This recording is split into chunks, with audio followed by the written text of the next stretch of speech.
இன்றைக்கி நம்ம நல்லா பஞ்சு போல் வெந்தய இட்லி தான் செய்ய போகிறோம். இதுக்கு 2 கப்பு இட்லி அரிசி எடுத்துக்கோங்க, 1 கப்பு பச்சரிசி எடுத்துக்கோங்க. அடுத்தது வெந்தயம் ஒரு 2 மணி நேரம் கூடுதலாக ஊற வச்சுக்கணுங்க. 4 டேபிள் ஸ்பூன் உளுந்து, இது எல்லாத்தையும் நல்லா கழுவி 4 மணி நேரம் ஊற வச்சுருங்க. இப்போ அரிசி உளுந்து எல்லாமே ஊறிடுச்சு. முதல்ல வெந்தயத்தை போட்டு அரைச்சிட்டு அடுத்தது அரிசியை அரைச்சிருங்க.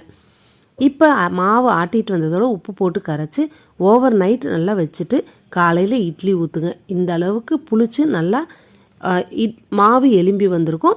இட்லி பிளேட்லேயோ இல்லை நம்ம துணி போட்டு ஊற்றுற இட்லி பாத்திரத்துலேயோ ஊற்றி 8 நிமிஷம் வேக விட்டு எடுத்திங்கன்னா அருமையான வெந்தய இட்லி ரெடி ஆகிடுங்க. பஞ்சு போல் இருக்கும். இந்த வெய்ய காலத்துக்கு வாரத்தில் ஒரு நாள் செஞ்சு சாப்பிடுங்க. உடல் சூடு அதிகமாக இருக்கிறவங்க கண்டிப்பாக வீக்லி ஒன்ஸ் சாப்பிட்ணும். இட்லி செஞ்சு பார்த்துட்டு எப்படி இருந்ததுன்னு சொல்லுங்கள். தேங்க்ஸ் ஃபார் வாட்சிங்.